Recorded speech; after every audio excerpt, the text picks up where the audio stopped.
Isso pode ter controvérsias, mas eu preciso falar pra você. Você não tá mal com Deus porque você tá vivendo seu luto. Muitas vezes, né, quando a gente perde alguém, a gente acredita que tem que ser forte, que tem que aguentar tudo, que não pode viver, né, aquele momento. E não é assim, tá, gente? Até Jesus chorou. Ele veio nessa terra pra nos dar exemplo. E eu vejo muito que acontece, né, que nem hoje. Hoje é Dia dos Pais. E com certeza, né, vai ter gatilhos, quem perdeu seu pai, o padrasto, enfim, quem perdeu alguém ali que representava a figura masculina pra você, você realmente vai sentir. Você vai ter aquele gatilho de lembrança, do dia de perda. Você vai, é inevitável. E eu quero que você entenda que não é por isso que Deus não te entende, que você tá mal com ele. Ó, eu acredito que um dos melhores conselhos que eu recebi no dia do funeral foi: viva o seu luto. Faz 1 ano e 2 meses, se eu não me engano. E muitas das vezes a gente acha que a gente tem que aguentar tudo. E quando eu ouvi assim, viva o seu luto, pra mim foi um alívio. Porque eu já tava 2 dias.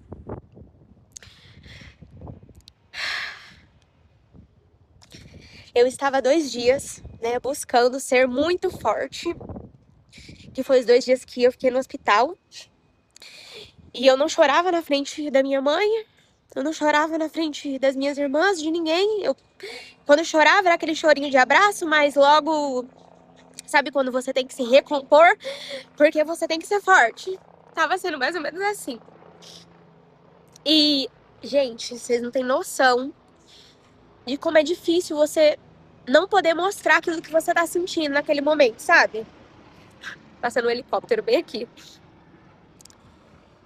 E eu vou falar pra vocês que perderam, né? Se você perdeu alguém que é muito importante pra você nesse dia, tá te dando aqueles gatilhos de lembrança. Eu vou até compartilhar um pouquinho com vocês como é que foi a minha experiência, né? Nesse dia que eu fui pro hospital, eu fui com a minha mãe. E minha mãe tava indo sozinha pro hospital, né? Todos esses dias de cirurgia e de tudo mais. E nesse dia em específico, eu não sei por quê, eu falei assim, eu vou com você. Porque eu tava cuidando das minhas irmãs, né? Eu que ficava com as minhas irmãs e a minha mãe ia pro hospital. Enquanto eu e o Lucas, né, a gente ficava com as meninas. Cuidando delas ali, que elas são menores de idade. E nesse dia eu falei, eu vou com você.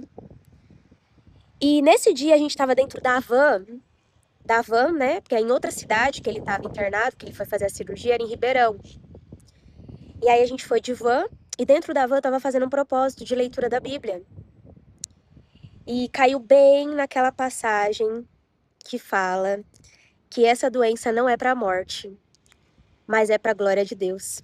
Gente, eu tinha certeza que Deus não ia permitir que ele morresse. Sabe quando você não espera? Você é pego de surpresa, porque você tem certeza. Então, mas essa certeza era a minha vontade, nunca era a vontade de Deus. E quando eu li essa palavra, eu falei, não, arrebentou, tá ligado? É pra glória de Deus, ele não vai morrer. Porém, quando a gente chegou no hospital, o médico já chamou a minha mãe e eu, deu a notícia de que provavelmente, assim, não tinha chance dele voltar, entendeu? Eu só tava esperando realmente a última coisa, que era o cérebro parar. Tipo assim, não tinha volta. Aí, mas não, poxa, pra Deus nada é impossível. Eu fiquei o dia todo, gente. A gente dormiu no hospital, num frio, gente, foi a pior noite da minha vida. Eu mandei uma foto pro Lucas de madrugada, minha mãe tava dormindo no banco do lado. E eu num banco, minha mãe no outro, só nós duas ali na madrugada toda hora abria a porta do hospital, um vento gelado entrando, ninguém pra dar uma coberta pra gente ali. E a gente ali esperando notícia, né? Porque os médicos ficam pra lá e pra cá na madrugada toda. Aí eu mandei uma foto pro Lucas. Minha cara tava toda inchada e eu falei assim: eu não acredito que a gente tá passando por isso. E aí eu ia no banheiro, eu orava Eu gritava silencioso, sabe quando você grita, mas tipo assim, é uma dor tão grande que você fica assim, meu Deus, alguma coisa tem que acontecer. E aconteceu a vontade de Deus, né, gente? No outro dia, à tarde ainda, quase noite, as minhas irmãs mandando mensagem, perguntando como é que tá as coisas aí, e a gente não podia falar, porque só tava o Lucas lá cuidando delas, e imagina só a gente falar o que tava acontecendo, as meninas meio que a gente não sabia a reação delas, né? Enfim, aí o médico fez o último exame que precisava, que era pra ver a veinha do cérebro, não podia subir nenhum negocinho, porque senão não podia desligar os aparelhos. Aí a gente subiu, e aí minha mãe falou assim, no elevador pra mim, Débora, ele só ainda não morreu porque você ainda tá com esperança. Mas deixa ele ir. Como se, tipo assim, a vontade de Deus é essa, então deixa. Minha mãe já tinha aceitado. Eu não tinha aceitado. E eu lá, toda forte, né? Aí o médico, pronto, nos despedimos ali, né? E aí a gente precisava ir pra casa. Daí fomos comprar passagem de volta e tudo mais. A gente veio de BlaBlaCar, enfim. E... Gente, por que eu tô contando isso pra vocês? Eu fiquei muito chateada com Deus. Esse vídeo ele vai até ficar um pouco longo. Mas quem quer realmente... Quem é pra realmente assistir, vai assistir. Quem não é, amém, graças a Deus. Não é pra todo mundo. Aí a gente foi embora. E eu lembro que eu fui pensando, meu Deus, eu não acredito que o Senhor permitiu isso. Sabe quando você chega a ficar chateado com Deus? Eu fiquei um mês muito chateada. Como se ele tivesse falhado de alguma maneira, sabe? Comigo. E até que... Pensa comigo, gente. Eu tava orando, né? E eu falei, meu Deus, como que pode, né, o Senhor deixar acontecer um negócio desse? A minha mãe, ela não tem rede de apoio, né? O apoio, quem bancava a casa, quem fazia tudo, era ele, sempre foi. Desde os meus 11 anos de idade, pra quem não sabe, ele não é meu pai de sangue, mas pra mim isso não importa, porque eu não tenho contato com meu pai de sangue. As lembranças que eu tenho de quando eu era pequena com ele são vagas, entendeu? E ruins.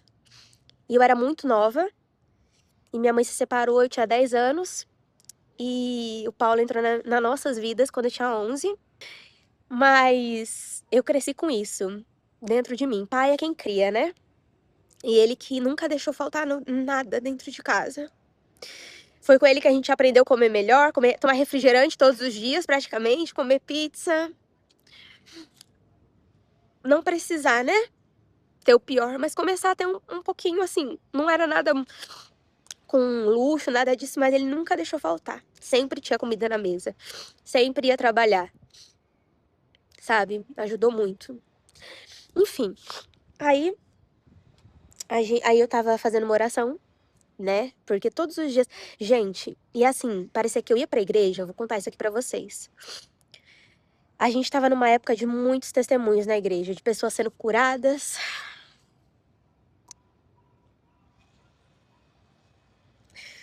Isso aqui eu nunca contei pra ninguém, eu só contei pro Lucas, porque ele viu. A gente tava... Fazia mais ou menos uma semana que tinha acontecido. E a gente tava na reunião, e aí teve um testemunho, assim, de uma pessoa que foi curada, mas assim, exatamente a mesma situação, um médico ali falando exatamente as mesmas coisas.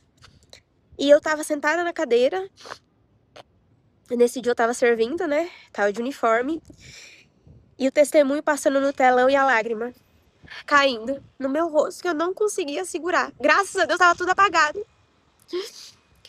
Mas eu só conseguia pensar assim, meu Deus, por que comigo o Senhor não poderia ter feito a mesma coisa? E Deus, ele responde, gente. Quando a gente tá atenta pra querer ouvir, apesar da dor, apesar da dificuldade, a gente ouve a voz de Deus. E eu não queria ficar fingindo que eu tava bem da boca pra fora, sabe? Ah, eu tô bem. Porque teve, logo depois do falecimento, o enterro foi no domingo. Na segunda-feira, Tem as pessoas, né, que vão ali perguntar, tá tudo bem, tá tudo bem. E a gente, tá. Aí, tá bom, é isso mesmo, tem que ser forte, fica na fé. Vocês não sabem como é difícil pra alguém que perdeu alguém ouvir isso. Realmente, tem que ser forte, fica na fé. Porque, por mais que a pessoa responda, tá tudo bem, não tá, gente. Ela não vai ficar abrindo, expondo ali toda hora, chorando pra você, ainda mais se você não é uma pessoa íntima dela. Mas a realidade não tá. O pós, ele chega a ser mais difícil, porque você vai dormir pensando, acorda pensando ali, o primeiro mês é difícil, é terrível. E aí, eu falei assim, não, tá tudo bem. Ah, tá bom, fica na fé, tá bem. Só que por outro lado, também Deus manda pessoas que realmente se importam. Aí tem pessoas que perguntam, tá tudo bem? Você fala, não, tá tudo bem. Aí a pessoa olha assim no seu olho e fala, tem certeza que tá tudo bem? Que muitas das vezes é onde você desmorona, né? Tô lembrando aqui. E essa dor do luto, gente, quando você começa a lembrar, que nem hoje, que você vai lembrar, né, do teu pai aí, se você teve essa perca, se não, graças a Deus, né, aproveite muito o dia de hoje. E pra você entender melhor, essa dor do luto, quando você vai começar a viver a sua vida, entendeu? Depois de 1 mês, 2 meses ali, você vai lembrar todos os dias, mas não vai ser como nos primeiros dias. Só que ela é uma dor de gatilho. Eu não entendia muito bem o que era gatilho, gente. Vocês acreditam nisso? Só que gatilho, eu comecei a entender o que eram gatilhos emocionais, né? Quando eu tive essa perca. Por quê? Às vezes você tá bem, do nada você tá bem, você tá fazendo suas coisas, e você vê um outdoor, por exemplo, porque foi o que aconteceu comigo. Eu vi um outdoor, teve um dia, e veio um gatilho na minha cabeça. Aí você começa a lembrar da pessoa, aí você lembra dos momentos, e tanto a dor que você passa, quanto conquistas que você tem, alegrias que você conquista ali na sua vida, momentos bons, né? Vou dar um exemplo, o dia que você casou. Quando você começa a ter aquele gatilho do dia que você casou, você começa a se lembrar, você consegue ter o mesmo sentimento daquele dia. É incrível, parece que foi ontem. Sabe aquele negócio que parece que foi ontem? É exatamente isso.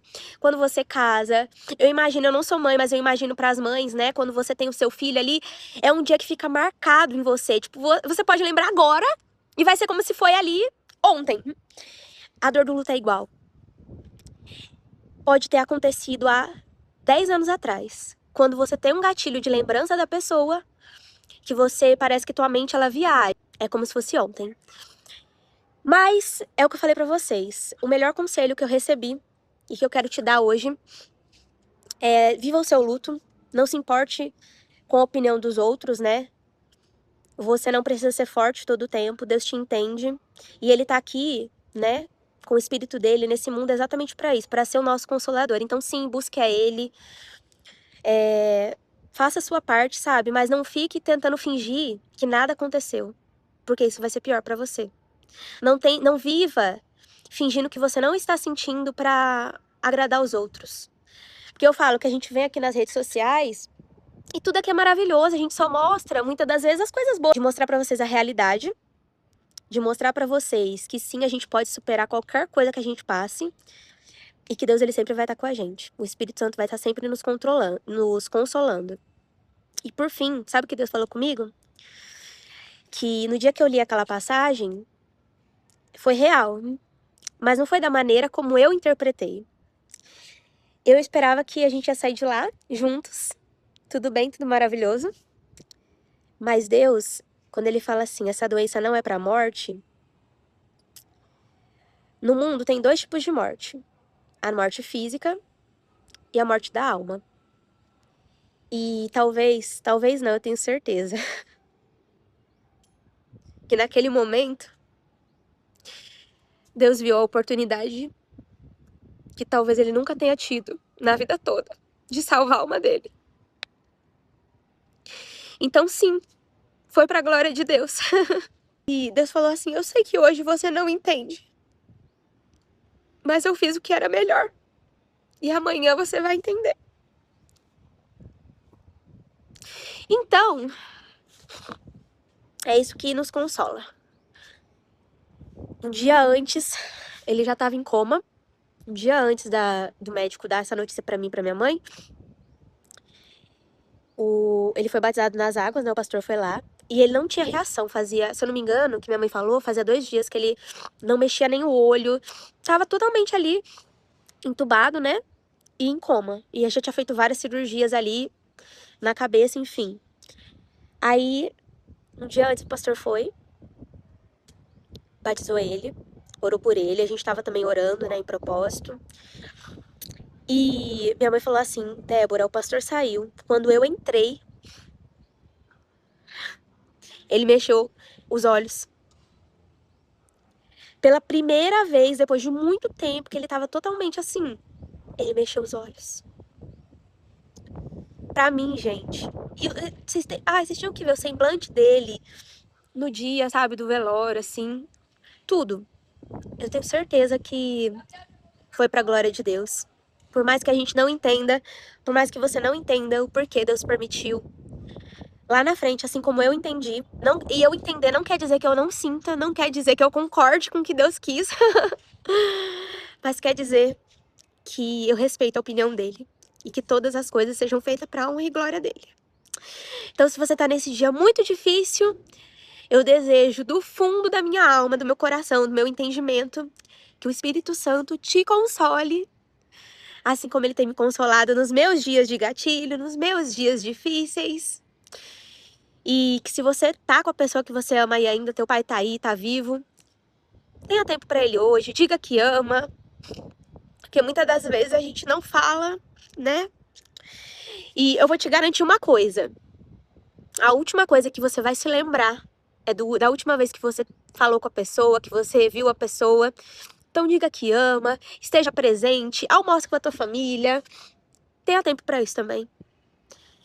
Que eu não achava, mas hoje eu vejo que é importante.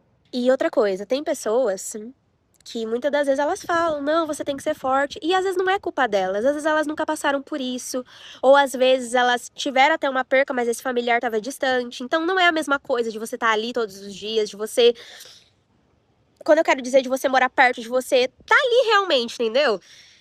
E tá tudo bem, mas a verdade é que só vai entender as pessoas que passarem por isso. Então, é isso, gente. Que Deus abençoe vocês.